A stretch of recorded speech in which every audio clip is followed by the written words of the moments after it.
माझं नाव सिद्धी वाघ. मी Mantra city 360 A1 society Talegaon Dabhade Maval इथे राहते. माझा फ्लॅट हा 2025 फेब्रुवारी 2025 या रोजी घेतला होता. तिथे पोझिशन मिळाल्यापासून मला असं लक्षात येत आहे की तिथे खडद्यांचा कॉन्ट्रॅक्ट चालू आहे आणि व्यवस्थित हिशोब नाही आहे, ऑडिट नाहीये तिथे. आणि आम्ही हिशोब मागायला गेलो तर खळदे हे कॉन्ट्रॅक्टर वेंडर्स हे आमच्यावरती दादागिरी करतात. फेडरेशनची कमिटी त्यांनी बरखास्त केलेली आहे. नवीन फेडरेशनची कमिटी बनवलेली नाहीये अजून सुद्धा. आम्ही फेडरेशनकडे डिमांड केली की आम्हाला हे कॉन्ट्रॅक्ट धारक जे वेंडर्स आहेत ते आम्हाला नको आहेत, आम्हाला बदलून हवेत. तर त्या गोष्टीचा उल्लेख जर आम्ही केला तर आमच्यावरती दादागिरी करतात. मारहाण झालेली आहेत. आमचे सचिव जे आहेत, चेअरमॅन अध्यक्ष जे आहेत त्यांच्यावरती मारहाण केलेली आहे बेदम. आम्हाला दुसऱ्या वेंडरचं कोटेशन घेऊन आमचा अधिकार आहे. दुसऱ्या वेंडरचं कोटेशन जर आम्हाला कमी रेट मध्ये मिळत असेल तर तो अधिकार आम्हाला मिळत नाहीये. मानवाचे हे तीनच मूलभूत गरजा असतात, अन्न, वस्त्र आणि निवारा. आणि हे आमच्या निवाऱ्यावरतीच येतात, निवाऱ्यावरतीच आमच्या ताबा करण्याचा प्रयत्न करतात. काय मागणी? आमची मागणी अशी आहे, मला तर या सर्व कुटुंबांना, महिलांना सांगायचं आहे की तुम्ही मेजॉरिटी करा. जर एकत्र या, एकीचं बळ, तुम्ही जर एकत्र जर आलात तर आपल्याला कुठेतरी न्याय मिळेल. मी एकटी दुकटी लढून काही नाही होणार आहे. त्यामुळे मला फक्त या महिलांना सांगायचं आहे की तुम्ही घाबरू नका. जर ते वारंवार जर धमकी देत आहेत, किशोर आवारांची जशी सुपारी दिली तशी तुमची देणार, तुमच्या नवऱ्यांची देणार, तुमच्या मिस्टरांची देणार, तर हे योग्य नाहीये असं. तर तुम्ही या धमकी खातीर तुम्ही तुमच्या मिस्टरांना बाहेर काढत नाहीये आणि अन्यायाविरोधात लढत नाहीये. त्यामुळे आपल्याला या सगळ्या सुखसोयी ज्या आहेत, सुविधा ज्या आहेत त्या आपल्याला व्यवस्थित मिळत नाहीये.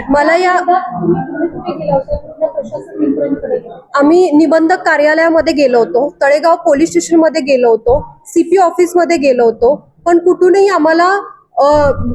आम्हाला कुठूनही व्यवस्थित दाद मिळालेली नाही. महिला आयोगांना मी मेल केलेली आहे. तृप्ती देसाईंबरोबर मी काही वर्ष काम केलेलं आहे, तुम्ही हवं तर त्यांनाही विचारा.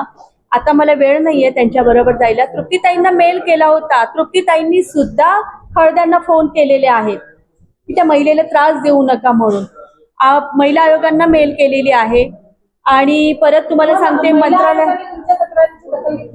त्यांनी मेलच बघितलेला नसेल, कारण की मला रिमेल त्यांचं काही उत्तरच नाही आलंय, मेलला उत्तरच नाही आलेले. तृप्तीताई करणाऱ्या लोकांची नावं सांगा, काय तुम्हाला? विराज खळदे,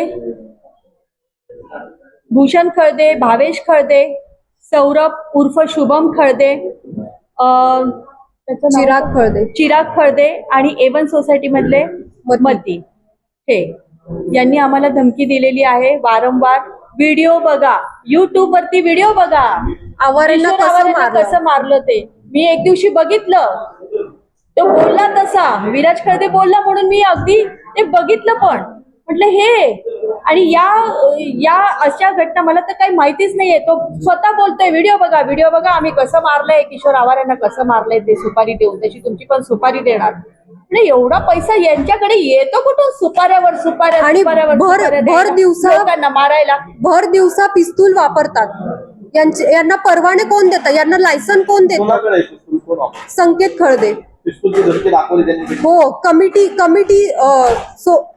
सोसायटीच्या मीटिंग मध्ये पिस्तुलाची धमकी दाखवतात. पिस्तूल काढून सोसायटीच्या मीटिंग मध्ये पिस्तूल घेऊन येतात. आणि मी मेंटेनन्सचा सदस्य आहे, जेल सदस्य आहे. त्यांनी जेव्हा या संदर्भात तक्रार केली, मिलिंद पंदिलवार यांनी तक्रार केली होती की कॉन्ट्रॅक्टदारांचं धमकी होती की आमचंच केबल वापरायचं, डिश बसवायची नाही, वायफाय आमचंच. घरामध्ये शिरून मिलिंद पंदिलवार हे माझी सेक्रेटरी आहेत. मिलिंद पंदिलवार हे यांना घरात शिरून मारलंय. ह्याचे विटनेस संकेत खळदे शिरून मारलेला आहे. ऐका ना ताई, आता शेवट तुम्हाला जे मारहाण झाली त्याचे फोटो किंवा व्हिडिओ दाखवू शकता? हो आहेत ना, हो आहे, फोटोज आहेत. मी मगाशीच दाखवलेले आहे. परत दाखवायचा. हे बघा, हे कुणाल ताईंना मारहाण? हो, कोणी मारहाण केली? ही पूर्ण 7 जणांनी. आता बघा, मारहाणीमध्ये ज्यांची नावं सांगितली ज्यांची नावं सांगितली हाताला लागलेले, कशाने मारहाण केली? त्यांनी पूर्ण डोळ्यावर रॉड खुर्च्या फेकल्या, रॉडनी मारलेलं आहे, पाठीमध्ये मारलेलं आहे रॉडनी. आम्ही लगेच पळ काढला, नाही तर खरंच आमची हत्या झाली असती. लक्षात घ्या. पायाला पण लागलं. पायाला पण दोघांनी हाणमार लागलं. केलेली. हो. हो. किती तारखेची घटना आहे? पोलिसांनी याची दखल घेतली का? 15 तारखेची 15 तारखेची घटना आहे. 16 तारखेला 12:30 वाजता आमची FIR नोंद झाली होती. पहाटे 4 वाजता. ते पण खेडकर मॅडमना वारंवार कॉल केले होते. 8 वाजल्यापासून पोलीस स्टेशन मध्ये बसलेत. FIR नोंद करण्यासाठी तयार नव्हते. समजूत घालतायत, मीटिंग घेतायत. थोरात साहेब जिथे इन्चार्ज होते ते समजूत घालतात आणि मीटिंग घेतात वेंडर बरोबर. व्हिडिओ पण आहेत, खेडकर मॅडम बरोबर झालेले व्हिडिओ पण आहेत, हेही मी दाखवू शकते. पण मला काय कोणाच्या याच्यावरती जायचं नाहीये. मला फक्त न्याय हवाय. हे मला आमचे चेअरमॅन आहेत. नाकावरती मारलंय त्यांना. मारलेले, रक्त येत आहे मारलेलं आहे त्यांना. माझे फोटो दाखवलेत का? आता काय दाखवू तुम्हाला इथे? ठीक आहे. नाही दाखवू शकत.